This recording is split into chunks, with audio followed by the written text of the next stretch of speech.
हरिः ओम् श्री गुरुभ्यो नमः। हरिः ओम् ब्रह्मानन्दं परमसुखदं केवलं ज्ञानमूर्तिम् द्वन्द्वातीतं गगनसदृशं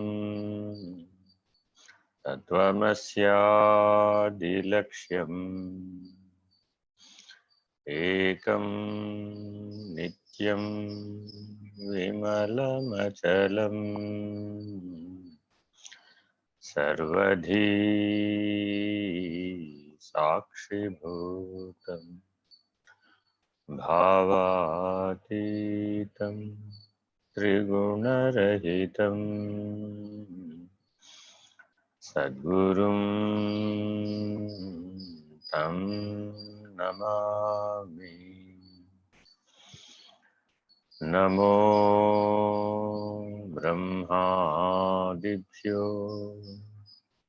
ब्रह्मविद्या सम्प्रदाय कर्तृभ्यो वंश ऋषिभ्यो महाभ्यो नमो गुरुभ्यः। सर्वोपप्लवरहित प्रज्ञानघन प्रत्यगद्धो ब्रह्मैवाहमस्मि। अहं पदार्थरहितः सदाशिवसमारम्भां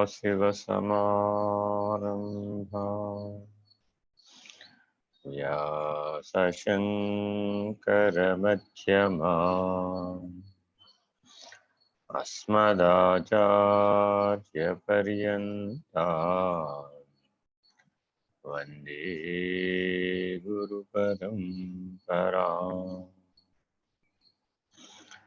हरिः ओम् श्रीगुरुभ्यो नमः। हरिः ओम्।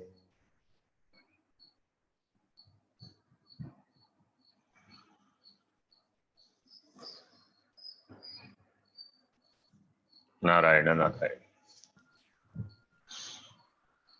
సాయిరామ్ అండి. సాయిరామ్. 18వ శ్లోకం అండి, ఈ రోజు నుంచి మొదలు పెడతాం. అలాగే. కృష్ణానంద మఠం వారి పుస్తకం అండి. దేహేంద్రియ మనోబుద్ధి ప్రకృతిభ్యో విలక్షణం తద్వృత్తి సాక్షిణం విద్యాత్ ఆత్మానం రాజవత్ సదా.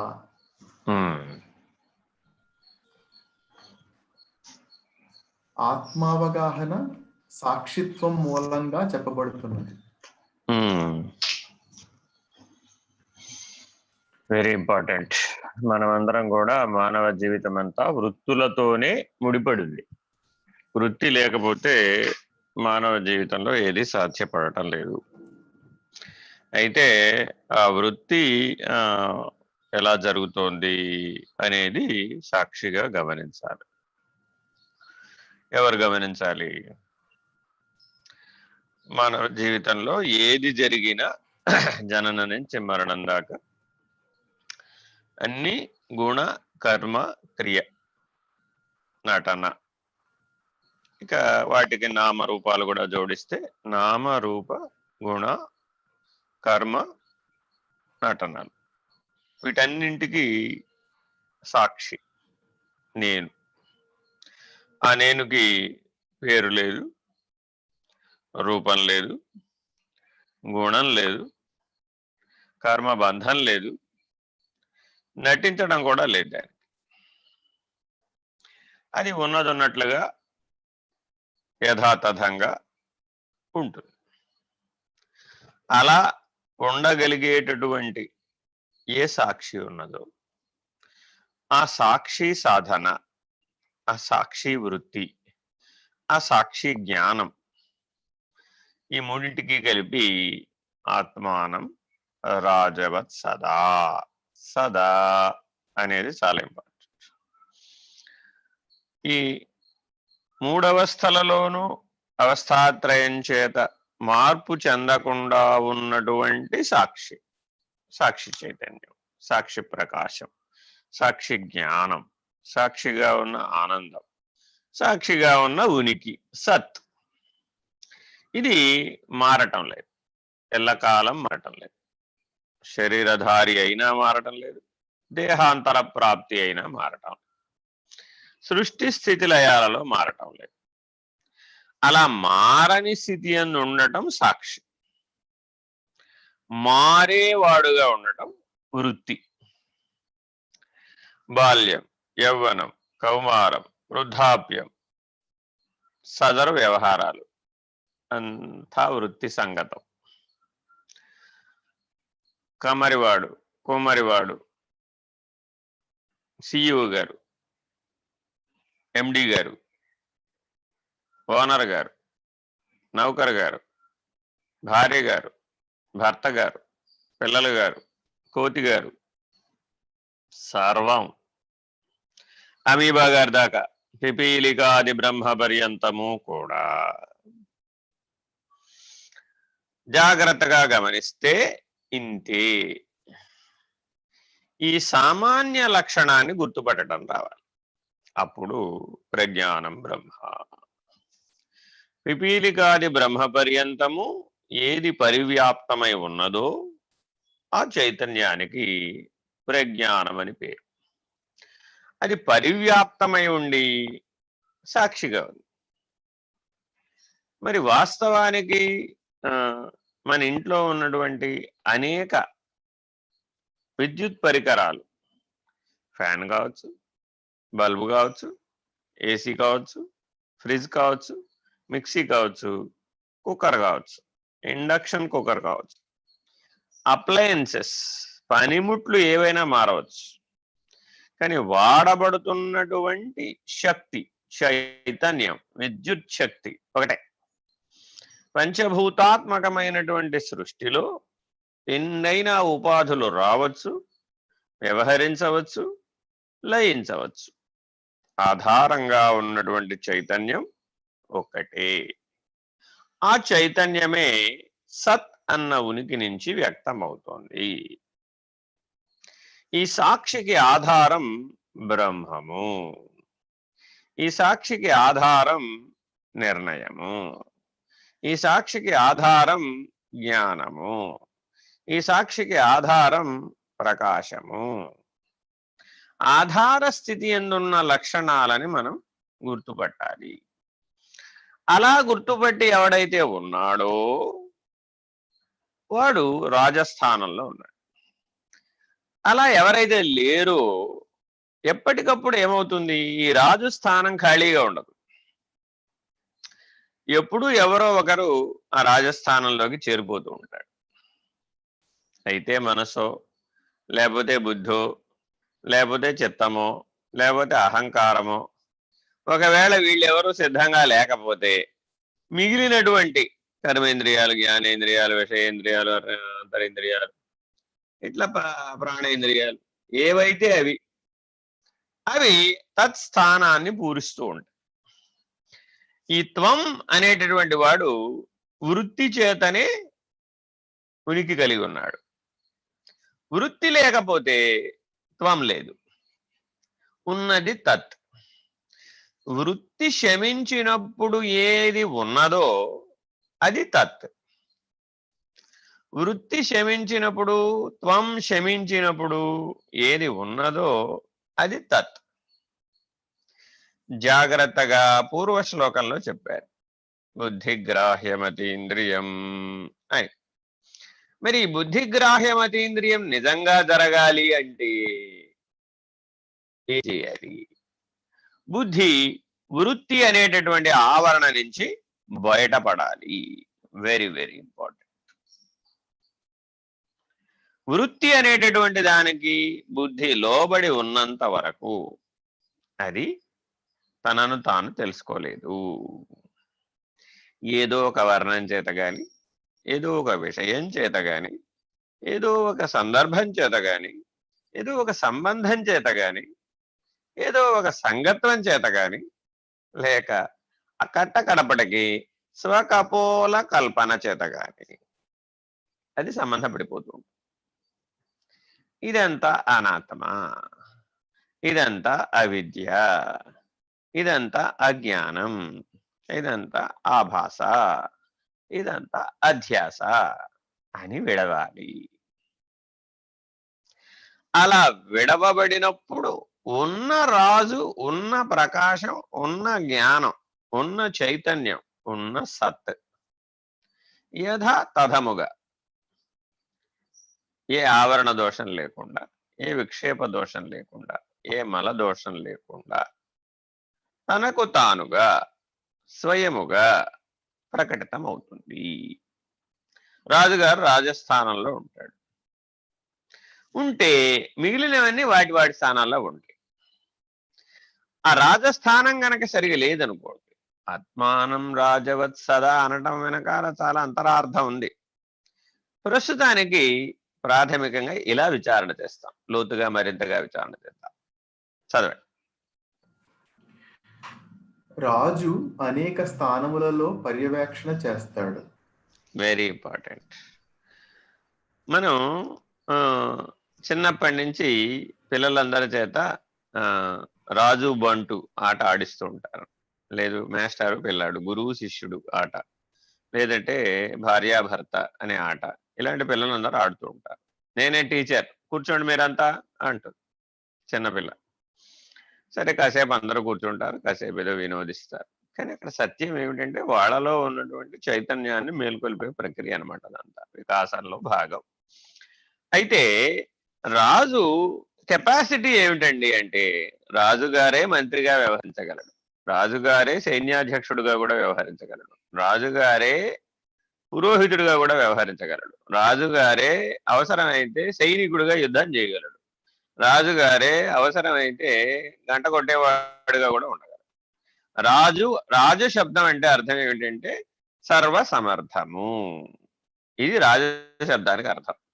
సర్వసమర్థం అని ఎప్పుడైతే అంటున్నామో అది సర్వగతము, సర్వాధికారము, సర్వజ్ఞము, సర్వగతము, సర్వసాక్షి. రాజుగారు లేని రాజ్యం అని మనం రాసుకున్నాం రాజ్యాంగంలో.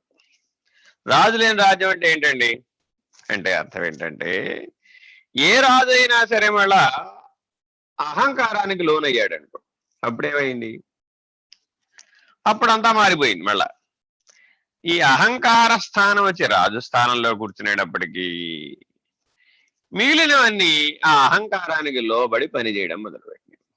ఇలాంటి రాజరికం మనకు అవసరం లేదు. అందుకని రాజు లేని రాజ్యం అని రాజ్యాంగంలో మనం రాసుకున్నాం. అంటే అర్థమేంటి, నిజంగా మాట్లాడితే ఆత్మానాత్మ వివేకాన్ని మన రాజ్యాంగం ప్రతిపాదిస్తుంది. నీవు ఆత్మస్వరూపుడు, దానికి అహంకారం లేదు, దానికేమి వారసత్వం లేదు, అది సాక్షి, వసుధైక కుటుంబకం అని చెప్పేటటువంటి సాక్షి. భూమి మీద ఉన్న సమస్తము జడ చేతన సృష్టి అంతా కూడా ఒకే చైతన్యం అనే కుటుంబం, ఒకే ప్రజ్ఞా కుటుంబం, ఒకే ప్రకాశం అనే కుటుంబం, ఒకే జ్ఞానవంతమైన కుటుంబం, ఒకే ఆనందవంతమైన కుటుంబం. జాగ్రత్తగా ఇలాగా మనం దీనిని గుర్తించాలి. గుర్తించాలంటే రాజుగారు అన్నింటినీ పర్యవేక్షించాలి. ప్రత్యేగాత్మ స్థానంలోనే ఉండి మిగిలినటువంటి 24ని జాగ్రత్తగా సాక్షిగా పర్యవేక్షించాలి. తాను తన స్వస్థానాన్ని ఖాళీ చేసి కదిలి రాకూడదు. చదవండి. తనలో తాను తన రాజ్యమును గురించి ఏకాంతంలో ఆలోచన చేస్తాడు. స్వాధ్యాయం.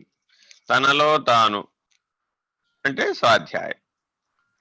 మానవులందరూ తప్పక రోజులో కనీసం 6వ వంతు భాగం అంటే 24 గంటల్లో 6వ వంతు అంటే 4 గంటలు స్వాధ్యాయానికి కేటాయించమని పెద్దలు చెప్తూ ఉంటారు.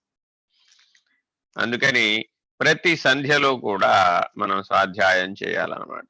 సంధ్యాకాలంలో స్వాధ్యాయం ఎవరైతే చేస్తారో వాళ్ళు తమలో తాము చాలా జాగ్రత్తగా విచారణ చేసేటటువంటి అవకాశం వస్తుంది. తమని తాము గమనించుకునే పని ప్రతి 6 గంటలలో, ప్రతి 4 గంటలలో తప్పక చేయాలి.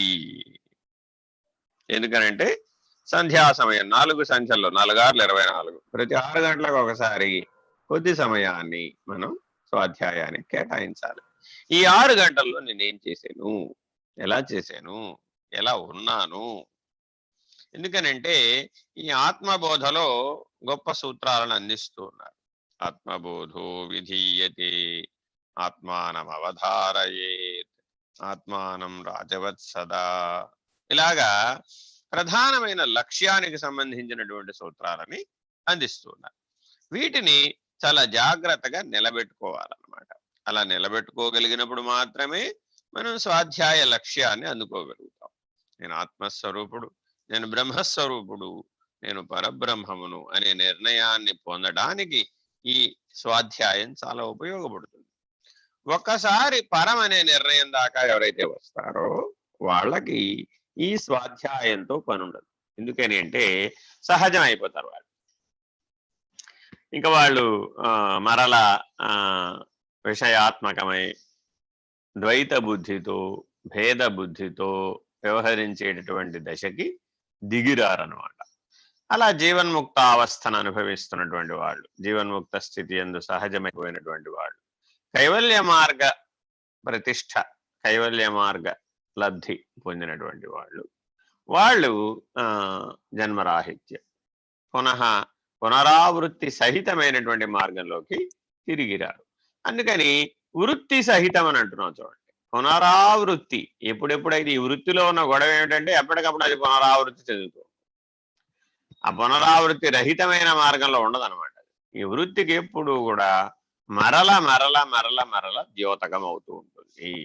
దీనిని జాగ్రత్తగా గమనించడానికి ఆత్మ అనేటటువంటి రాజస్థానంలో తనకు తాను ప్రతిష్ఠించుకోవాలి, తనను తాను గుర్తించాలి, తనను తాను సూర్యుని వంటి ప్రకాశం కలిగి ఉన్నవాడుగా గుర్తుపట్టాలి. చదవండి. ఆంతరంగికంగా మహామంత్రితో ఆలోచన చేస్తాడు. తనలో తాను ఆలోచిస్తాడు, ఆంతరంగికంగా మహామంత్రితో సమాలోచనం చేస్తాడు. ఈ మంత్రి గారు ఎవరు? ఇతకి బుద్ధి. బుద్ధి మంత్రి అనమాట. సభలో ఇతర మంత్రులతో విచారణ చేస్తాడు. అంతే. అష్టప్రధాన్ 8 మంది మన రాజరికంలో అష్టప్రధాన విధాన వ్యవస్థ ఉందన్నమాట. ఆ అష్టప్రధాన్ ఎప్పుడు కూడా మిగిలిన 7గురితో చర్చించాలంటే ముందు ఎవరితో చర్చించాలంటే మహామంత్రితో చర్చించాలి. ఆ మహామంత్రి బుద్ధి, మిగిలిన మనసు గారు, మిగిలిన చిత్తం గారు, తర్వాత అహంకారం గారు, ఇట్లా మనకి ఇంకా మిగిలిన మంత్రులు ఉన్నారు. ఆయా డిపార్ట్మెంటల్ ఆఫీసర్స్ కూడా ఉన్నారు. ఎవరెవరు? శబ్ద స్పర్శ రూప రసగంధాలు, అలాగే జ్ఞానేంద్రియాలు, కర్మేంద్రియాలు, ప్రాణేంద్రియాలు, వీళ్ళందరూ ఆయా డిపార్ట్మెంటల్ ఆఫీసర్స్ అన్నమాట. సో వీళ్ళందరితో కూడింది సభ. ఈ పంచకోశాలనే సభ, ఈ పంచకోశాలనే రథం, ఈ పంచకోశాలనే ఇల్లు, ఈ పంచకోశాలనేటటువంటి ఆశ్రయం. ఎలా అన్నా చెప్పుకో. చాలా వేదాంతంలో ఈ లక్షణాలతో చాలా చోట్ల ఇలా చెప్తారనమాట. పంచకోశాలనేటటువంటి పంచేంద్రియ పంచకం 5×5 అనేటటువంటిది అంతా కూడా ఆశ్రయము, ఇల్లు, రథము, సభ.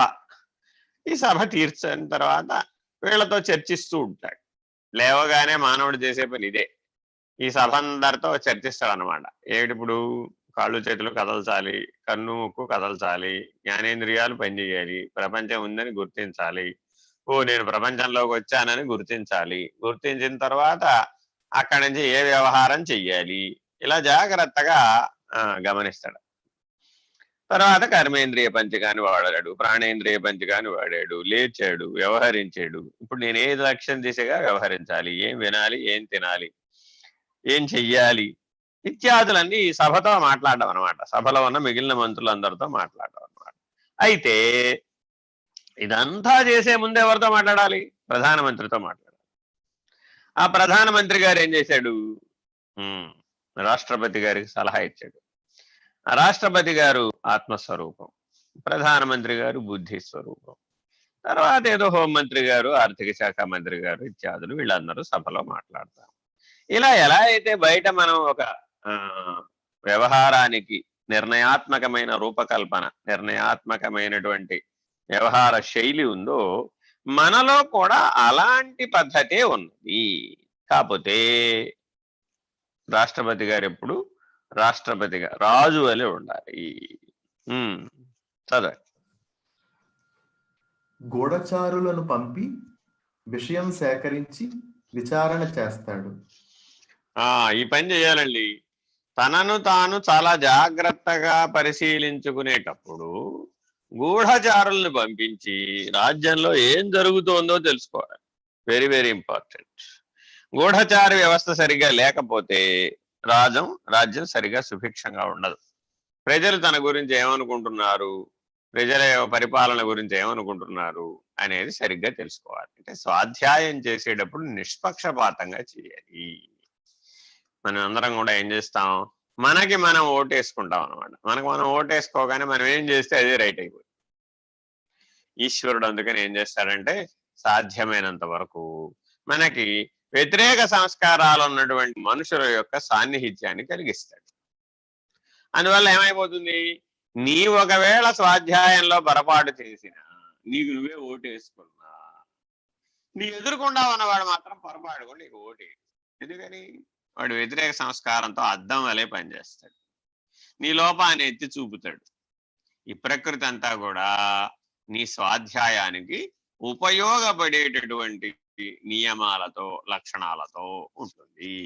దాన్ని చాలా జాగ్రత్తగా ఈ గూఢచార వ్యవస్థ ఎట్లయితే పనిచేస్తుందో, రాజు యొక్క పరిపాలనలో లోపాలను ఎత్తి చూపడమే గూఢచర్య యొక్క ప్రాధాన్యత. కాబట్టి అలా చాలా జాగ్రత్తగా ఈ ప్రకృతిని, పంచభూతాత్మకమైన ప్రకృతిని, జీవులతో ఉన్న సంబంధాన్ని, తాపత్రయాన్ని, రుణత్రయాన్ని జాగ్రత్తగా కర్మత్రయాన్ని దాటడం అనేటటువంటి దిశగా వాడుకోవాలి.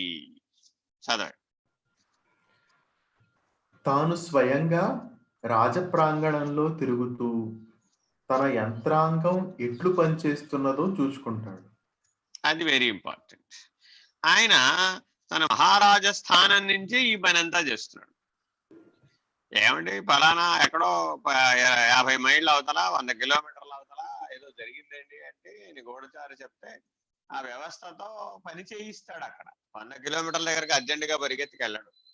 తగినటువంటి వాడిని పంపిస్తాడు, తగినటువంటి వాడికి ఆజ్ఞలు జారీ చేస్తాడు, తగినటువంటి వాడిని వెళ్ళి ఆ పని చూడు, ఆ పని అయిందా లేదా, ఎలా జరిగింది, సవ్యంగా జరిగిందా లేదా, ఫలితం వచ్చిందా లేదా అని రాజు వలె వ్యవహరిస్తాడు. అంతేగాని పరిగెట్టుకెళ్ళడు రాజస్థానం నుంచి.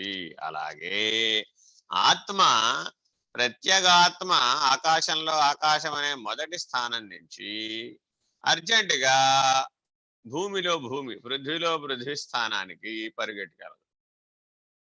కర్మేంద్రియాల స్థానానికి పరిగెట్టుకెళ్ళదు, జ్ఞానేంద్రియాల స్థానానికి అసలు పరిగెట్టుకెళ్ళదు, ప్రాణేంద్రియాల్లోకి అసలు వెళ్ళదు, అలాగే అంతరింద్రియాల్లో కూడా అసలు వెళ్ళదు. మిగిలిన 24 అదేమీ కదిలి వెళ్ళదు. కానీ ఆ 24 సవ్యంగా తమ తమ స్వధర్మాన్ని ఆచరించేటట్లుగా చూస్తుంది. ఆ స్వధర్మాచరణ ఎన్నవి నిమగ్నమై సవ్యంగా ఉన్నాయా లేదా అని పర్యవేక్షించడం మాత్రమే, సాక్షిగా చూడటం మాత్రమే ప్రత్యేగాత్మ యొక్క లక్షణం. ప్రకాశించడం, సాక్షిగా ఉండటం, అంతే. అది ప్రకాశిస్తుంది, సాక్షిగా ఉంటుంది, రెండు మాత్రమే ఉన్నాయి, వేరే వ్యవహారాలు ఏమి లేవు. చదవ. తాను స్వయంగా రాజ్యంలో పర్యటన చేస్తూ పరిశీలన చేస్తాడు. ఇది 3వ పాయింట్. ఒకవేళ ఇలా కూడా వర్కౌట్ అవ్వలేదనుకో, అప్పుడు ఏం చేస్తాడు, తన బలాన్నంతా కూడా ఎక్కడికి వెళ్ళి చూడాలో, ఎక్కడికి వెళ్ళి వాడాలో, ఎక్కడ దాన్ని సరిచేయాలో, ఆ సరి చేయాల్సి వచ్చినప్పుడు దిగి వచ్చేస్తాడు, రాజ్యం అంతా పర్యటించేస్తాడు. పర్యటించేసి ఎక్కడెక్కడ ఏం లోటుపాట్లు ఉన్నాయో స్వయంగా గమనిస్తాడు.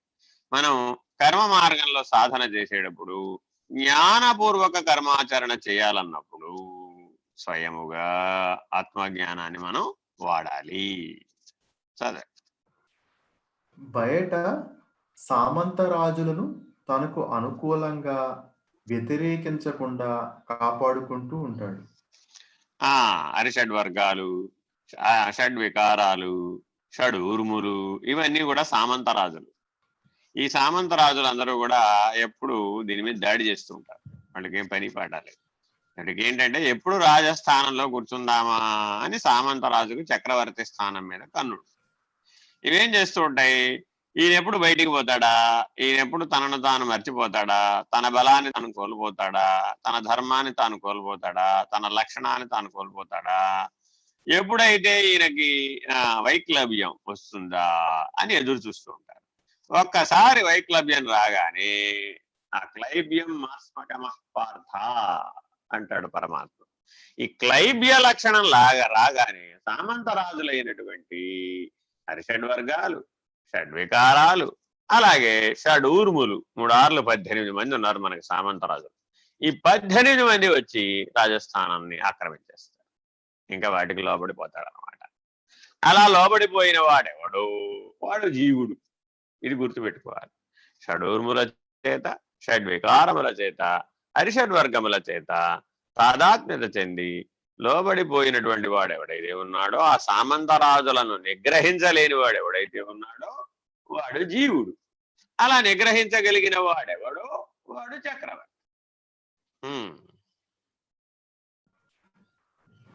ఇన్ని వివిధ స్థానములలో విచారణ చేయుటలో తాను వాటికి అధిపతి అయిన రాజును అని గుర్తుంచుకుంటూ రాజు హోదాలో ప్రవర్తిస్తున్నాడు. Very important. నేనెవరు అన్న ప్రశ్నకి సమాధానం చెప్తున్నారు. నేను రాజుని అనేటటువంటి హోదా, రాజస్థానం, సాక్షిత్వం, అలా వ్యవహరిస్తున్నాడు. ప్రత్యేగాత్మ ఎప్పుడు సాక్షియే. సర్వ వ్యవహారములందు సర్వధారి అయి ఉన్నప్పటికీ అది సర్వసాక్షి. దానికి ఏది అంటటం లేదు. ప్రత్యేగాత్మకు అంటటం లేదు. సమిష్టి వ్యవహారమైన సృష్టి స్థితి లయాలకు సంబంధించినది పరమాత్మకు అంటటం లేదు. ఈ ప్రత్యేగాత్మకు ఎట్లా అయితే వ్యష్టికి సంబంధించినటువంటి షడ్వికారములు, షడూర్ములు, హరిషడ్వర్గాలు, కర్మేంద్రియాలు, జ్ఞానేంద్రియాలు, ప్రాణేంద్రియాలు, విషయేంద్రియాలు, జనన మరణాలు, బాల్యవన కౌమార వృద్ధాప్యాలు, ఎట్సెట్రా ఎట్సెట్రా, ఎన్నన్న గుణత్రయం, రుణత్రయం, పాపత్రయం, ఇవంతా కేవలం సేవకులు, బంట్లు వాటి స్థానాల్లో వ్యవహరిస్తుంది అంతే. ఆ వ్యవహార సాక్షి అవ్యవహారి ప్రత్యేగాత్మ. అలాగే సకల సృష్టికి, బ్రహ్మాండానికి పరమాత్మ. ఈ ప్రత్యేక పరమాత్మలు ప్రకాశరీత్యా ఏకస్వరూపులు, లక్షణ రీత్యా సాక్షి స్వరూపులు, జ్ఞానం రీత్యా స్వరూప జ్ఞాన నిష్ఠులు, ఆనందం రీత్యా స్వాత్మానంద మగ్నులు, ఉనికి దృష్ట్యా సత్స్వరూపులు. చదవ. ఆయా స్థానముల చేత తాను పతనం చెందక ప్రవర్తిస్తున్నాడు. ఆయన ఏమన్నా ఇప్పుడు రాజుగారు అర్జెంటుగా మంత్రి గారితో మాట్లాడితే రాజుగారు ఏమన్నా మంత్రి అయిపోయాడు. రాజుగారు ఏమైనా సైన్యాధ్యక్షుడితో మాట్లాడితే ఏమైనా ప్రమాదం వచ్చిందా? ఆయన సైన్యాధ్యక్షుడు అయిపోయాడా? లేదు. ఒక పరిచారకుడితో ఏదో మాట్లాడితే పరిచారకుడు అయిపోతాడా? మనం కాలి గోరు కూడా మనకి ఇంపార్టెంటే. కాలి గోరు మనకి ఇంపార్టెంట్ అయినా అంటే వెరీ ఇంపార్టెంట్. దానికి దెబ్బ తగిలితే తెలుస్తుంది దాని ఇంపార్టెన్స్ ఏమిటో. కాబట్టి కానీ దాన్ని కూడా జాగ్రత్తగా చూసుకుంటున్నాం లేదా? చూసుకుంటున్నాం. జుట్టు మనకి యాక్చువల్గా మృత కణాలతో తయారవుతుంది. మృత కణాలతో పనిచేస్తున్న జుట్టుకి మనం ఏమైనా ఇంపార్టెన్స్ ఇచ్చామా అంటే చాలా ఇంపార్టెన్స్ ఇచ్చాము. ఆ జుట్టు సరిగ్గా లేకపోతే అది సరి చేసుకోవడమే జీవితంలో కొన్ని సంవత్సరాల పాటు సరిపోతూ ఉంటుంది. అది నల్లగా ఉందనో తెల్లగా ఉందనో సరిగా లేదనో దాని సంరక్షణ, ఈ జుట్టు సంరక్షణ బాధ్యతకి ప్రపంచంలో ఏర్పడినటువంటి వైపరీత్య ప్రపంచం అంతా ఇంత కాదు. మృత భాగములైనటువంటి గోళ్ళు జుట్టు, దీనికి పెడిక్యూర్, మ్యానిక్యూర్, హెయిర్ కేర్ అనేటటువంటి ప్రపంచం కొన్ని కోట్ల మందిని బతికించేస్తుంది. ఎంతో మందికి జీవనోపాధి వీటిని సంరక్షించడమే. ఇక దేవాలయాల్లో మనం ఇచ్చినటువంటి జుట్టు గట్రాలు పరిష్కరించి వాటిని రకరకాలుగా అందరికీ వినోద సాధనాలుగా అమర్చి పెట్టేటటువంటి ప్రపంచం ఇవాళ ఉన్న ప్రపంచంలో అంతా ఇంత వైపరీత్య ప్రపంచం కాదు. ఇలా జాగ్రత్తగా గమనిస్తే సాధనలో భాగంగా, ధర్మంలో భాగంగా ఏర్పాటు చేయబడినవన్నీ వైపరీత్య ప్రపంచాన్ని అందుకున్నాయి. నిజానికి తిరుపతికి వెళ్ళిన వాళ్ళందరినీ గుండు కొట్టించుకోమని అక్కడ ఎవరు ఎక్కడైనా నియమం ఉందా? లేదు.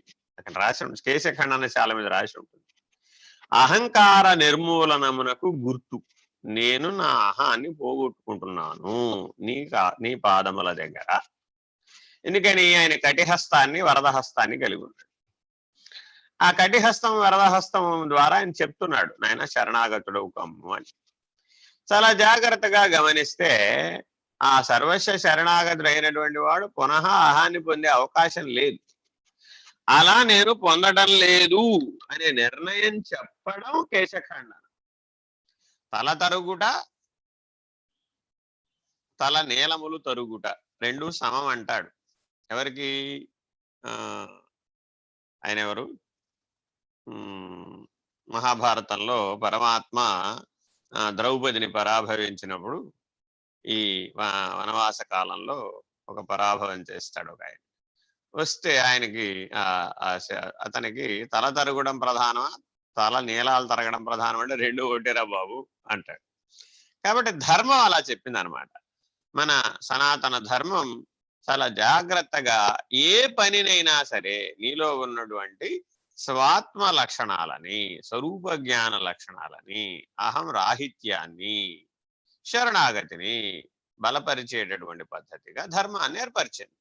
ధర్మము అంటే గుర్తుపెట్టుకోవాలి, ఎక్కడెక్కడైతే అహం రద్దవుతుందో, ఎక్కడెక్కడైతే అహం రహితం అవుతుందో అది మాత్రమే ధర్మం. ఎక్కడెక్కడైతే అహం బలపడిపోతుందో అది అధర్మం. ఇది ధర్మానికి చాలా ఇంపార్టెంట్. సత్యమేవ జయతే, ధర్మంచర, సత్యం వద ధర్మంచర. వేదం చెప్పినటువంటి మానవులందరికీ వ్యవహార కాలంలో ఏం చేయాలి? సత్యమే మాట్లాడు, సత్యం వద, ధర్మంచర, ధర్మమే చెయ్యి. అహాన్ని పోగొట్టుకోవడమే నీ ధర్మం. నీ స్వధర్మం అదొక్కటే, మిగిలినవన్నీ పరధర్మములే అని నిర్ణయంగా చెప్పింది. ఈ రాజు కూడా ఇలా వ్యవహరించేటప్పుడు తల వెంట్రుకల దగ్గర నుంచి కాలి గోరు వరకు ఈ దేహంలో పంచకోశాలలో వ్యాపకమై ఉన్నాడు. అవసరమైతే ప్రతిదానిని వాడుతున్నాడు, అవసరమైతే ప్రతిదాన్ని పనిముట్టుగా వినియోగిస్తున్నాడు, ప్రతిదానికి ఆజ్ఞలు జారీ చేయగలుగుతున్నాడు, ఆయా ధర్మ కార్యక్రమాన్ని నిర్వహిస్తున్నాడు. కాబట్టి ఆత్మానం రాజవత్సదా. ఏమంటే చెయ్యి ఉపయోగించేటప్పుడు చెయ్యి అయిపోయాడా? అవలేదు. కాలు ఉపయోగించేటప్పుడు కాలు అయిపోయాడా? అవలేదు. కన్ను ఉపయోగిస్తున్నప్పుడు కన్ను అయ్యాడా? కన్ను యొక్క విషయం పోని ఆయన అయ్యాడా? దృశ్యం తానయ్యాడా? అవడు. ద్రష్ట ఎప్పటికీ దృశ్యం అవడు. దర్శనం కూడా అవడు. చూడడం అనే ప్రక్రియకు లోనయ్యాడా? అవలేదు. సాక్షి. ఈ సాక్షిత్వ నిర్ణయాన్ని పంచకోశ వ్యవహారంలో చాలా జాగ్రత్తగా పొందాలి. Very very important. ఆత్మానం రాజవత్ సదా, సదా ఎప్పుడు, ఎల్లకాలము. చదవండి. మార్పులు చెందుతూ పెరుగుతూ క్షీణించి నశించుట దేహం యొక్క ప్రకృతి. అది షడ్వికారములు, అవన్నీ కూడా దేహ లక్షణాలు, ఆత్మ లక్షణాలు కావు. ఇటువంటి దేహంలో నశించక ఉండాలి అన్న రూపాన్ని సదా నిలుపుకుంటున్నాడు జీవుడు. Very very important. అవినాశి. నశించే దేహంలో నశించని ఆత్మ అవినాశి. ఆ అవినాశిత్వాన్ని గుర్తించాలి. చదువు. ఇది దేహ ప్రకృతికి విలక్షణం. జీవుడు ఈ రెండు లక్షణముల మధ్య నిశ్చయం కాక తాను మరణించేవాడో శాశ్వతుడో తెలియలేక మరణమునకు భయపడుతూ జీవిస్తూ ఉంటాడు. వీడిగా ఎంతసేపు సందిగ్ధం, సంశయాత్మో వినశ్యతి. వీడి లక్షణం అది, జీవుడి లక్షణం అది. వీడికేమిటి, నేను ఆత్మస్వరూపుడేనంటావా, కాదు నేను శరీరాన్ని అంటావా, కాసేపు ఈ కొమ్మ మీద కాసేపు ఆ కొమ్మ మీద ఊగిసలాడేటటువంటి చిత్తవృత్తికి జీవుడని పేరు.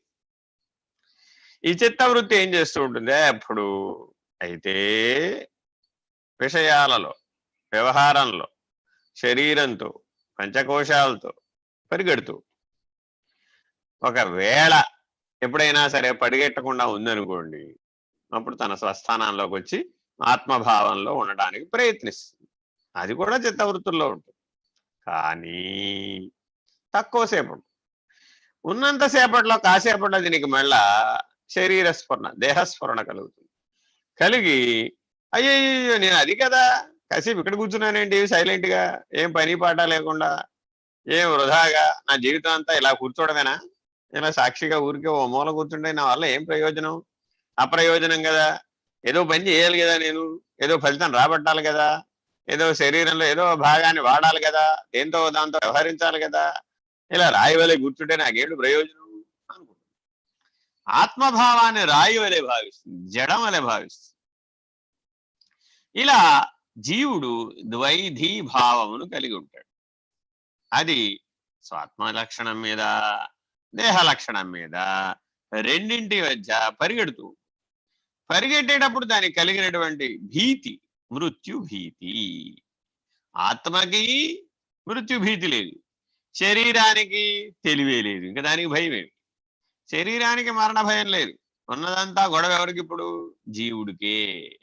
ఎవడైతే ఈ చిత్తవృత్తి సంగతమై శరీరం దగ్గర నుంచి జ్ఞానం దగ్గరికి, జ్ఞానం దగ్గర నుంచి శరీరం దగ్గరికి పరుగెడుతూ ఉంటాడో, ఆ పరుగెట్టడానికి వృత్తి అని పేరు.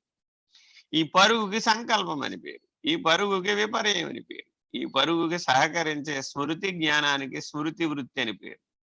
ఈ పరుగులాటలో అలసిపోతే విశ్రాంతి తీసుకోవడానికి నిద్ర అనే వృత్తి. సంకల్ప, వికల్ప, విపర్య, స్మృతి, నిద్ర. ఇలా జాగ్రత్తగా వీటికి వేరే పేర్లు కూడా పెడతాం, సందర్భాన్ని బట్టి, మార్గాన్ని బట్టి. యోగ మార్గంలో చెప్పేటప్పుడు ప్రమాణమని, విపర్యమని, ఇలా ఆ మార్గాన్ని బట్టి, కర్మ మార్గం అయితే ఒక తీరుగా, యోగ మార్గం అయితే ఒక తీరుగా, జ్ఞాన మార్గం అయితే ఒక తీరుగా చెప్తూ ఉంటాం. మనం మాత్రం దాన్ని అధిగమించేటటువంటి సాక్షి సాధనలో సంకల్పం, వికల్పం, విపర్యయం, స్మృతి, నిద్ర, ఈ రీతిగా చిత్తవృత్తుల్ని మనం సాక్షిగా గుర్తించాలి. అలా ఎవడైతే ఈ చిత్తవృత్తులకు సాక్షిగా ఉన్నాడో వాడు సత్యం, సత్. ఆ సాక్షిగా ఉన్నవాడెవడో వాడు సత్. జాగ్రత్తగా గమనించాలన్నమాట. ఈ ద్వైధీభావముతో దేహం నుంచి స్వరూప జ్ఞానానికి, స్వరూప జ్ఞానం నుంచి దేహానికి పరుగులెడుతున్నటువంటి జీవభావంతో ఉన్నటువంటి వాడిని పరిహరించాలి. వీడికే మృత్యుభీతి. ఎంతసేపు సర్వభయాలు జీవుడికే, ఆత్మకి లేదు, దేహానికి లేదు. చదవ. దేహ ప్రకృతికి వ్యతిరేక లక్షణమైన అమృతం అయిన ఆత్మకు దేహమును సాక్షిగా చూస్తూ తన స్వరూపమును గుర్తిస్తున్న ప్రకృతి వృత్తిని సాక్షిత్వముగా తెలియవలెను. Very very important. ప్రకృతి వృత్తితో, ప్రకృతి అన్న చోటల్లా 3 గుణాలు పెట్టుకోవాలి. 3 గుణాలతో కూడినటువంటి వృత్తులతో వ్యవహరిస్తున్న వాడెవడో వాడు జీవుడు. గుణాతీతమైనటువంటి స్థితిలో అమృత స్వరూపంగా ఉన్నటువంటిది ఏదో అది ఆత్మ, స ఆత్మ. మరి దేహం అంటావా, అది జడ వస్తువు, వినాశిత్వాన్ని పొందుతుంది. అవినాశి అయినటువంటి అమృతమైన, అనంతమైన, అఖండమైన, అతీతమైనది ఆత్మ. తద్భిన్నం. పూర్తి వ్యతిరేకం దేహం. మధ్యలో ఈ చిత్తవృత్తి, ప్రకృతి వృత్తి అయినటువంటి త్రిగుణాత్మకమైన వృత్తులతో కూడిన వ్యవహరిస్తున్న జీవుడు ఎవడైతే ఉన్నాడో వీడు ఈ దేహం దగ్గరికి, ఆ స్వరూప జ్ఞానం దగ్గరికి పరిగెడుతూ ఉంటాడు. వీడిని చాలా జాగ్రత్తగా ఎక్కడ కూర్చోబెట్టాలి ఇప్పుడు? అమృతము, అవినాశి, అనంతము, అఖండము, అతీతము, అవ్యయము అయినటువంటి ఆత్మస్థితి యందు నిలకడ చెందినట్లయితే ఇంకా అప్పుడు వృత్తి శూన్యం ఏర్పడుతుంది.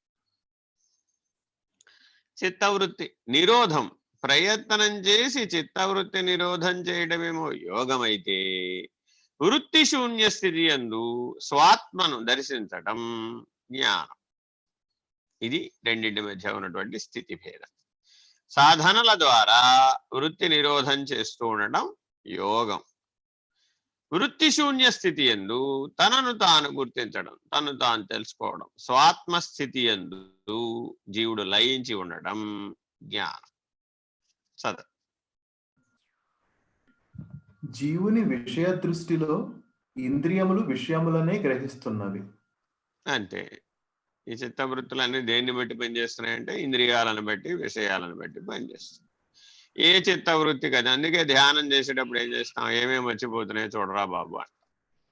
మెలకువలో ఊరక కాసేపు కూర్చున్నావు, కాసేపు కూర్చుంటే ఏమేమి వచ్చిపోతున్నాయో చూడాలి. సోహం భావేన పూజయేత్, సోహం భావంలో నిమగ్నమై ఉన్నప్పుడు తెలుస్తుంది. అనేకం మనసు అనే నాటక రంగం మీద అనేకం వచ్చిపోతూ ఉంటాయి. ఆ వచ్చిపోయేవన్నీ వృత్తులే, ఆ వచ్చిపోయేవన్నీ విషయాలే, ఆ వచ్చిపోయేవన్నీ ఇంద్రియ ధర్మాలే. ఆ ఇంద్రియ ధర్మాన్ని, ఆకర్షితమైన విషయాన్ని, ఆధారంగా ఉన్న వృత్తిని జాగ్రత్తగా సాక్షిగా గుర్తించు. ఇది ఇంద్రియ ప్రకృతి. ఫలితంగా కలుగుతున్న సుఖ దుఃఖాదుల వలన బాధ జీవునికి బాధగా తెలుస్తున్నది. ఆ విషయ వ్యవహారంలో ఏర్పడుతున్న సంవేదన, ఈ సంవేదన అంతా కూడా తెలియబడేది ఎవరికంటే ఆత్మకి తెలియబట్టలేదు, అని శరీరానికి తెలియబట్టలేదు. శరీరమా జడం, ఆత్మ స్వప్రకాశం. దానికేమో ప్రతిస్పందించే లక్షణం లేదు ఆత్మకి, ఈ శరీరానికేమో ప్రకాశించే లక్షణం లేదు. మధ్యలో చిజ్జడ గ్రంథిగా జీవుడున్నాడు. అంటే కాస్త ప్రకాశం, కాస్త జ్ఞానం, కాస్త ఆనందం, కాస్త చైతన్యం, కాస్త జడం, ఈ అన్నింటి సమాహారంగా చిజ్జడ గ్రంథిగా జీవుడున్నాడు అన్నమాట. ఈ జీవుణ్ణి జాగ్రత్తగా వృత్తి శూన్య స్థానంలో స్వాత్మస్వరూపంలో నిలకడ చెందించాలి. ద్విశూన్యములు అలాగే బ్రహ్మానికి కూడా ముందు, బ్రాహ్మీభూత స్థితి పొందే ముందు సృష్టి స్థితి లయాలు ఏ శూన్యం నుంచి అయితే ఏర్పడుతున్నాయో ఆ శూన్యానికి అవతల ఉంటుంది బ్రాహ్మీభూత స్థితి, బ్రహ్మం అనేది అక్కడ. కాబట్టి సృష్టి కూడా ఆ శూన్య స్థితి నుంచే, ఆ అవ్యక్తం అనే శూన్య స్థితి నుంచే వ్యక్తమైంది. అలాగే ఇక్కడ జీవుడు కూడా వృత్తి శూన్య స్థితి నుంచి వ్యక్తమయ్యాడు. వృత్తి శూన్యం, సృష్టి శూన్యం, చిత్ శూన్యం. చిత్ సత్తును తెలుసుకునేటప్పుడు, స్వయముగా లేకుండా పోయేటప్పుడు, లయమైపోయేటప్పుడు, అవ్యక్తాన్ని దాటేటప్పుడు చిత్తు ఆనందం అనే లక్షణాలు ఉండవిగా కేవల సత్తుగా మిగిలిపోతుంది. ఆ కేవల సత్తుగా మిగిలినటువంటి బ్రహ్మ, అది అవ్యక్తానికి అవతల. అలాగే ఇక్కడ కూడా సత్ అనేటటువంటి ఆత్మ ఈ వృత్తి శూన్యానికి అవతల ఉంది. ఈ వృత్తి శూన్య స్థితికి నిర్వాణం అని కూడా పేరు, మరో పేరు అనమాట. ఈ నిర్వాణ స్థితికి వచ్చిన వాళ్ళే జ్ఞానోదయాన్ని, స్వరూప జ్ఞానాన్ని పొందగలుగుతున్నారు. చదవండి. బాధపడుతున్నాడే కానీ ముక్తి మార్గం కనబడటలేదు. అంతే, ఎంతసేపు వీడి గోలంతా ఆ సంవేదన నుంచి ఈ సంవేదనకి, ఈ సంవేదన నుంచి ఆ సంవేదనకి, ఈ కొమ్మ మీద నుంచి ఆ కొమ్మ మీదకి, ఆ కొమ్మ నుంచి ఈ కొమ్మ మీద. అది బాధపడుతుంటే దీని దగ్గరికి, ఇది బాధ పెడుతుంటే దాని దగ్గరికి వెళుతూ వస్తూ ఉంటాడు. అంతే. అంతే తప్ప స్వరూప జ్ఞానానికి రావడానికి ఇచ్చగించడు. వీడి ఇచ్ఛాశక్తి ఎంతసేపు ఇంద్రియ ధర్మాలు, విషయ ధర్మాలు, ప్రపంచ ధర్మాలు, భోగి, భోగ్యము, కర్త, భోక్త, నేను, నాది, అహంకారం, మమకారం, వీటి మధ్య తిరుగుతుంది. వీటికి జీవుడని పేరు. ఇలా తిరిగేవాడికి జీవుడని పేరు. అహంకారము, మమకారము, కర్త, భోక్త, ఇంద్రియాలు, విషయాలు, 3 గుణాలు. వీటి మధ్య ఎవడైతే తిరుగుతున్నాడో కర్మత్రయం చేత వాడు బాధించబడుతున్నాడు. ఆ బాధించబడడం దేనికండి? వాడు ఏకంగా పుడుతూనే స్వరూప జ్ఞానాన్ని పొందొచ్చు కదండి. అవకాశం ఉంది. అలాంటి స్వరూప జ్ఞానం పొందిన మహానుభావులు కూడా ఉన్నారు. మృత్యువుని స్నేహితుడిగా స్వీకరించినటువంటి శంకర భగవత్పాదులు. 5 ఏళ్ల పిల్లవాడికి శివగురు చెప్పినటువంటి పాఠం. వారి తండ్రి గారు శరీరాన్ని వదిలేస్తాడు, కళ్ళ ముందే వదిలేస్తూ చివరి పాఠం చెప్తాడు. నాయన, మృత్యువే నీ స్నేహితుడు, కాలమే నీ స్నేహితుడు. వీళ్ళిద్దరినీ స్నేహితులుగా చేసుకుని జ్ఞానాన్ని సముపార్జించు. ఇలా ఈ ఇద్దరిని ఎవరైతే తన హితులుగా చేసుకున్నారో, స్నేహితులుగా చేసుకున్నారో, వాడికి మృత్యు భీతి ఎక్కడ ఉంది? కాలాతీతుడు శంకర భగవత్పాదుడు, దేశికుడు. అందుకని భవశంకర దేశికమే శరణం అని అంటూ ఉంటాం మనం. దేశికులైనటువంటి వాడికి దేశము, కాలము, మృత్యుభీతి ఇలాంటివి ఏమీ లేవు.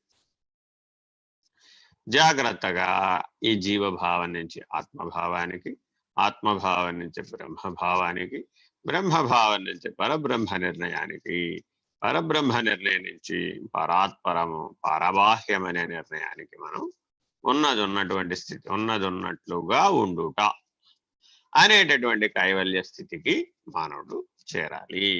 అంతేగాని ఇంద్రియ ధర్మాలు, విషయ ధర్మాలు, ప్రవృత్తులు, దేహధర్మం, పంచకోశాలు, గుణత్రయాలు, శరీరత్రయాలు, దేహత్రయాలు, తాపత్రయాలు, రుణత్రయాలు, కర్మత్రయాలు, ఇలా త్రిపుటి చేత బాధించబడుతూ సంవేదనలను పొందుతూ దానినే ఆనందంగా భావిస్తూ విషయానంద మగ్నుడైనటువంటి జీవుడుగా పోవడానికి పుట్టలేదు. ఈ సత్యాన్ని తెలుసుకో. బాధను కలిగించుట ఇంద్రియ ప్రకృతి అయితే దానిని గుర్తించి తప్పించుకోవాలనుకునుట ప్రకృతికి విలక్షణం. అది ఎప్పుడైనా గుర్తుపెట్టుకోవాలి. విలక్షణం. విలక్షణం అన్నది ఏమిటయ్యా అంటే సంవేదనలను పొందడం ప్రకృతి ధర్మం, వేరే అంతకు మించి ఏమీ లేదు. ఆయా సంవేదనలు పొందినప్పుడు దాంట్లో నుంచి బయటపడాలనే ప్రయత్నం నీలో సహజంగా కలుగుతుంది. దుఃఖం కలిగినప్పుడు ఆ దుఃఖంలో నుంచి బయటపడడానికి సహజమైనటువంటి ఇచ్ఛాక్రియ, జ్ఞానశక్తులు కలిసి పనిచేస్తున్నాయి. అక్కడ నిన్ను విడుదల చేసేయటానికి మార్గాన్ని అన్వేషిస్తున్నాడు. అది అలా ఆ విలక్షణమైనటువంటి స్వరూప జ్ఞానం నీలో ఉండబట్టే దాంట్లోంచి విముక్తం అవ్వాలని ప్రయత్నం.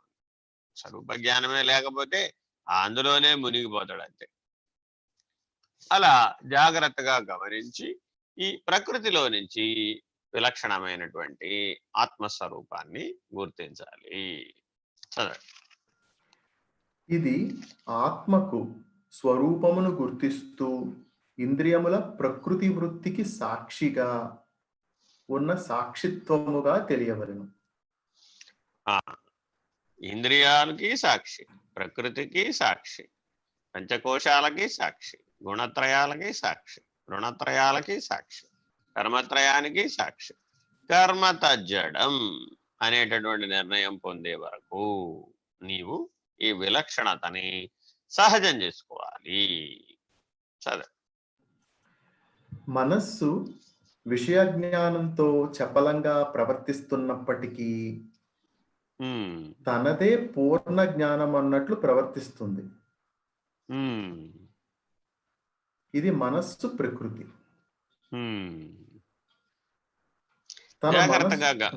జాగ్రత్తగా ఇక్కడ గమనించాల్సిన అంశం ఏంటంటే ఇది పిల్లల ఆటల వంటిది కదా. సో మనస్సు అనే వ్యవహారం అంతా పిల్లల ఆట వంటిది. అదేం చేస్తుంది? ఏ బొమ్మతో ఆడితే అదే ప్రపంచంలో నిమగ్నం అయిపోతూ ఉంటుంది. అంతే, వేరే ఏం లేదు. చిన్నపిల్లలు వంట చేస్తున్నానప్పుడు అంటుంది. వాళ్ళ అమ్మ వంట చేస్తుంటే ఈ అమ్మాయి కూడా వంట చేయడానికి లక్క పెడతలు తెచ్చుకుంటుంది. చిట్టి బొమ్మలు తెచ్చుకుంటుంది. ప్లాస్టిక్ బొమ్మలు తెచ్చుకుంటుంది. ఆవిడ కూడా ఒక గ్యాస్ స్టవ్ పెట్టుకుంటుంది. ఆవిడ కూడా ఒక గిన్నెలు పెట్టుకుంటుంది. అమ్మని అడిగి పప్పులు, ఉప్పులు అన్నీ తెచ్చి పెట్టుకుంటుంది అక్కడ. 4 పప్పు బద్దలు తెచ్చి పెట్టుకొని ఆ గిన్నెలో వేసి నేను కూడా పప్పు వండుతున్నాను అంటుంది. ఇదంతా ఆట వంటిది మనస్సు. సో జననం నుంచి మరణం వరకు జననం అనే ఆట, మరణం అనే ఆట. ఈ మొత్తం అంతా మనసు అనేటటువంటి ప్రకృతి ధర్మంతో జరుగుతుంది.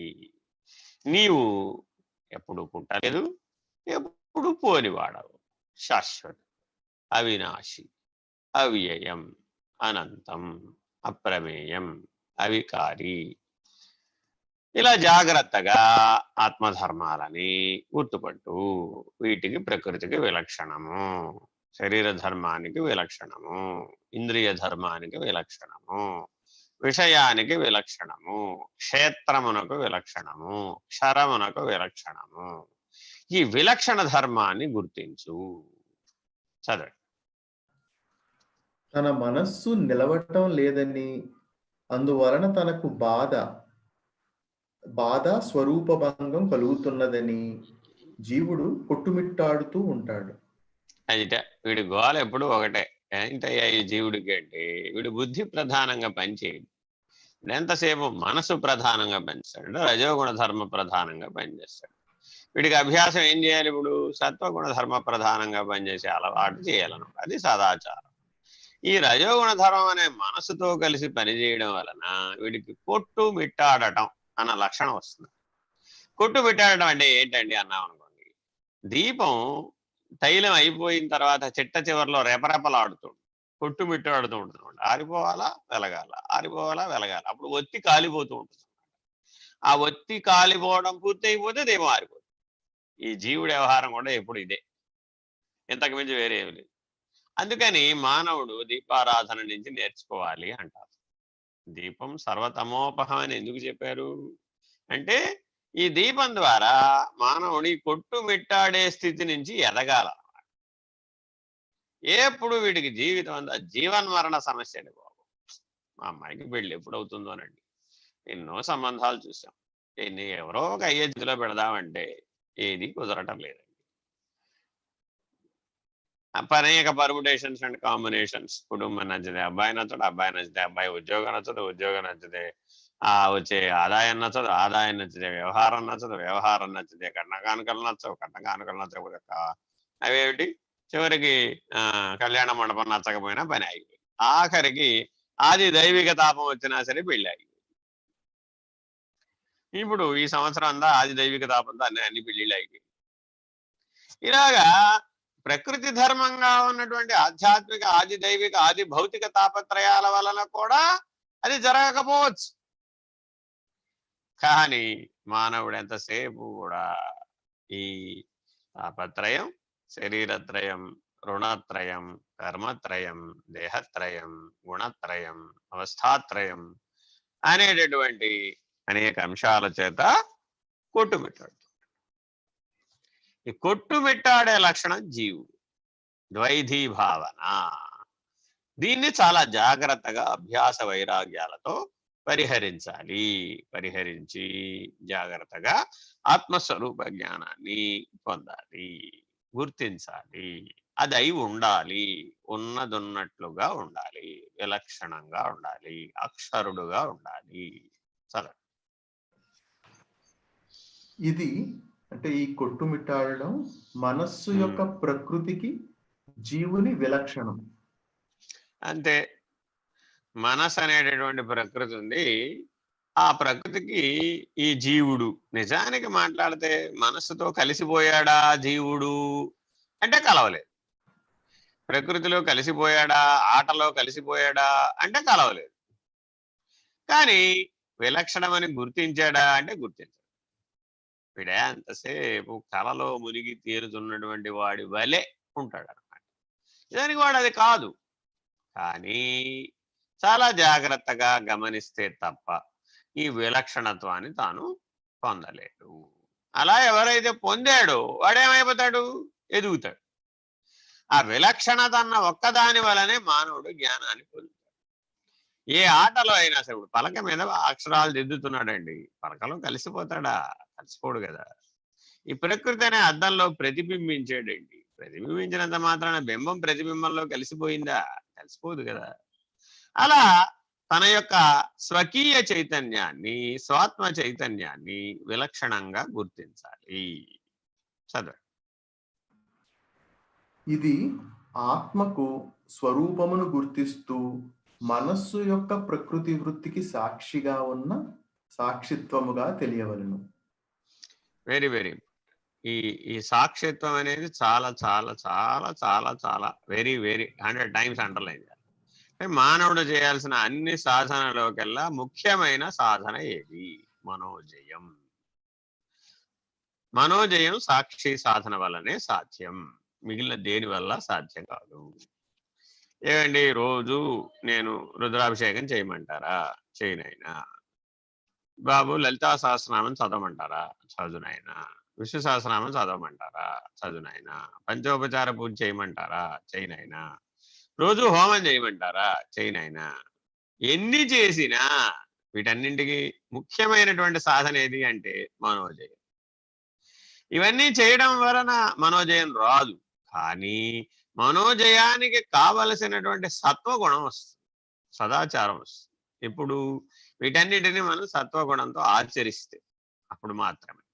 అదే ఈ కర్మ మార్గంలో ఉన్న అన్ని అంశాలని కనుక మనం సకామ్యంగా రజోగుణ ధర్మంతో కనుక ఆచరించామనుకోండి, అప్పుడు రజోగుణమే బలపడుతుంది. అప్పుడు ఈ ద్వైతీ భావన, ఈ కొట్టుమిట్టాడటం, ఈ సంకల్పాలు, ఫలితాలు, కర్మ చక్రం దాటడం కుదరదు. అందుకని సత్వగుణంతో, నిష్కామ కర్మతో విలక్షణమైనటువంటి స్థితిని గుర్తించే, స్వరూపాన్ని గుర్తించేటటువంటి, కొట్టుమిట్టాడటాన్ని పోగొట్టుకునేటటువంటి, ప్రకృతికి విలక్షణమైనటువంటి, మనస్సును జయించినటువంటి, దాటినటువంటి, వృత్తి శూన్య స్థితి ఎందు నిలకడ చెందినటువంటి స్వరూప జ్ఞాన స్థితిని మానవుడు తప్పక గుర్తించాలి. అందువలనే సాధనలందు మనోజయంబు ముఖ్యంబు అనేటటువంటిది వెరీ వెరీ ఇంపార్టెంట్. హరి ఓ శ్రీ గురుభ్యో నమః. హరి ఓ. పూర్ణమదః పూర్ణమిదం పూర్ణాత్ పూర్ణముదచ్యతే పూర్ణస్య పూర్ణమాదాయ పూర్ణమేవావశిష్యతే. ఓం తత్సత్. ఓం శాంతి శాంతి శాంతి. హరి ఓం. శ్రీ గురుభ్యో నమః. హరి ఓం. నారాయణ నారాయణ. సాయిరామ్. సాయిరామ్ అండి.